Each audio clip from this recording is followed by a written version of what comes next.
आज हम एक ऐसे शख्स की कहानी में उतरने वाले हैं जो एक सुनसान जजीरे पर दुनिया से, अपने माजी से सबसे छुपा हुआ है। लेकिन सवाल यह है कि क्या उसका माजी उसे छुपने देगा। तो आइए इस कहानी के सबसे बड़े राज से ही शुरुआत करते हैं।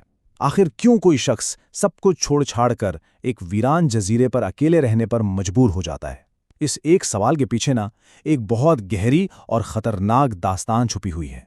तो कहानी के पहले हिस्से में चले मिलते हैं इस पुरअसरार आदमी से जो तन्हाई में रहना पसंद करता है। स्कॉटलैंड के साहिल से बहुत दूर एक जजीरा है जहां माइकल नाम का यह शख्स अपने वफादार कुत्ते के साथ बिल्कुल अकेला रहता है। इसने जानबूझकर खुद को दुनिया से काट लिया है और इसकी जिंदगी में सिर्फ समुंदर की लहरें और हवा की सरगोशियां हैं।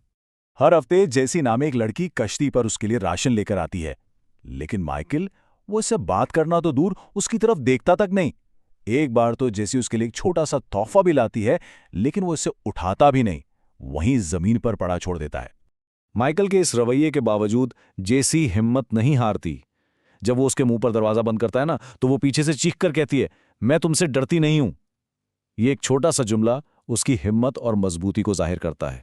और फिर एक वाकया सब कुछ बदल कर रख देता है। एक खौफनाक तूफान इस कहानी का रुख ही मोड़ देता है। समंदर में एक बहुत शदीद तूफान आता है जिसमें जेसी और उसके अंकल की कश्ती उलट जाती है। इस हादसे में उसका अंकल मारा जाता है और जेसी खुद एक जाल में फंसकर डूबने लगती है। जेसी को इस हालत में देखकर माइकल अपनी तन्हाई के उसूल को तोड़ देता है। वो अपनी कश्ती उठाता है, तूफानी लहरों में उतरता है और जेसी को पानी से निकालकर उसकी जान बचा लेता है। माइकल जेसी को बचाकर अपने घर तो ले आता है, लेकिन इनके दरमियान भरोसे का रिश्ता बनने में अभी वक्त था। वो जेसी के जख्मी टखने पर मरहम लगाता है, मगर जेसी वो अभी भी इस पर शक करती है और अपने तकिए के नीचे एक चाकू छुपा लेती है। माइकल को यह भी पता चलता है कि जेसी का कोई खानदान नहीं जो उसे ढूंढ रहा, और फिर उसकी नज़र इस तोहफे पर पड़ती है जो जेसी ने खोल लिया था, एक स्नो ग्लोब जिसमें जजीरे का लाइट हाउस बना हुआ था। माइकल का एक अच्छा काम उसे एक बहुत बड़े खतरे की तरफ धकेल देता है और अब शिकार की शुरुआत होने वाली थी। जेसी के लिए दवाइयां खरीदने जब माइकल शहर जाता है तो वो कैमरों से बचने की हर मुमकिन कोशिश करता है, लेकिन किस्मत को कुछ और ही मंजूर था। गलती से उसका चेहरा कुछ लड़कियों की सेल्फी में आ जाता है और बस यही एक तस्वीर एक बहुत बड़े सिस्टम में अलर्ट भेज देती है। ये सिस्टम है थिया प्रोग्राम। ये बरतानिया का एक टॉप सीक्रेट निगरानी का निज़ाम है जो हर कैमरा, हर फोन पर नज़र रखता है। इसका मकसद किसी भी खतरे की निशानदेही करके इसे फौरी तौर पर ख़त्म करना है। और अब यहां से एक बड़ी साजिश सामने आती है। थिया सिस्टम माइकल की शनाख्त एक खतरनाक दहशतगर्द के तौर पर करता है, लेकिन उसकी असल फाइल कुछ और ही कहानी सुनाती है। वो ब्लैक काइट्स का एक साबिक एजेंट है जिसे सरकारी रिकॉर्ड्स में मुर्दा करार दिया जा चुका है। जैसे ही अलर्ट जारी होता है, एक हमलावर टीम जजीरे पर पहुंच जाती है, लेकिन माइकल इसके लिए पूरी तरह तैयार था। इसके लगाए हुए जाल एक एक करके काम करना शुरू कर देते हैं। एक रस्सी कटते ही एक बड़ा पत्थर हमलावरों पर गिरता है। एक छुपा हुआ जाल एक फौजी को समुंदर में खींच लेता है।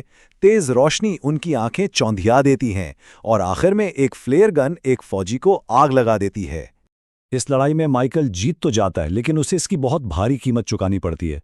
उसका वफादार कुत्ता जैक मारा जाता है। माइकल उसके पास बैठकर बहुत आहिस्ता से कहता है, मैं तुम्हें बचा नहीं पाया, इसके लिए सॉरी। जजीरा अब महफूज नहीं रहा था। माइकल और जेसी को अपनी जान बचाने के लिए वहां से भागना ही पड़ा। इस भागदौड़ में अब कई नए किरदार भी शामिल हो जाते हैं।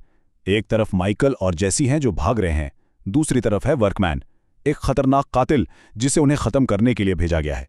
फिर है रोबर्टा, वो अफसर जो आहिस्ता आहिस्ता सच्चाई के करीब पहुंच रही है, और सबके पीछे है मिनाफोर्ड, असल विलन जो पर्दे के पीछे से ये सारा खेल चला रहा है। स्कॉटलैंड की सड़कों पर एक जबरदस्त कार चेस होती है। वर्कमैन उनका पीछा कर रहा है, लेकिन माइकल अपनी ट्रेनिंग और महारत का इस्तेमाल करते हुए एक ऐसी चाल चलता है जिससे वर्कमैन की गाड़ी उलट जाती है। वो दोनों पनाह लेने के लिए आर्थर नामी एक पुराने दोस्त के पास पहुंचते हैं जिसे कैंसर है। आर्थर ही वो शख्स है जिसने माइकल को गायब होने में मदद की थी और वो उसे मिनाफोर्ड के असल खतरे से आगाह करता है। अब कहानी अपने आखिरी मरहले में दाखिल हो रही है, जहां आखिरी और फैसला कुन लड़ाई होनी है। कहानी के आखिरी चंद घंटे तो एक्शन से भरपूर है। सबसे पहले माइकल एक डेटा ट्रैफिकर को ब्लैकमेल करके अपने और जेसी के लिए नई शनाख्तें बनवाता है, लेकिन वो ज्यादा देर छुप नहीं पाते क्योंकि मिनाफोर्ड की टीम एक नाइट क्लब में उन पर हमला करती है और जेसी को अगवा कर लेती है। माइकल एजेंटों से लड़ता हुआ जेसी को बचाता है। जिसके बाद इसका वर्कमैन के साथ एक आखिरी और वहशियाना मुकाबला होता है जिसमें वो उसे मार देता है। और आखिर में वो इस सारे खेल के मास्टरमाइंड मेनाफोर्ट का सामना करता है और उसे ख़त्म करके इस खतरे को हमेशा के लिए जड़ से उखाड़ देता है। 3 महीने बाद मंजर बिल्कुल बदल चुका है। हम जेसी को स्पेन में एक नई और पुरसुकून जिंदगी गुजारते हुए देखते हैं। ऐसा लगता है जैसे तूफान गुजर चुका है और सब कुछ ठीक हो गया है। लेकिन फिर एक वेट्रेस जेसी को एक बैग देती है। जब वो उसे खोलती है तो उसके अंदर शतरंज का एक मोहरा होता है। ये वही शतरंज है जो माइकल जजीरे पर अकेले खेला करता था। तो सवाल ये है कि क्या पुराना खेल वाकई खत्म हो गया है या ये एक नए खेल की शुरुआत है?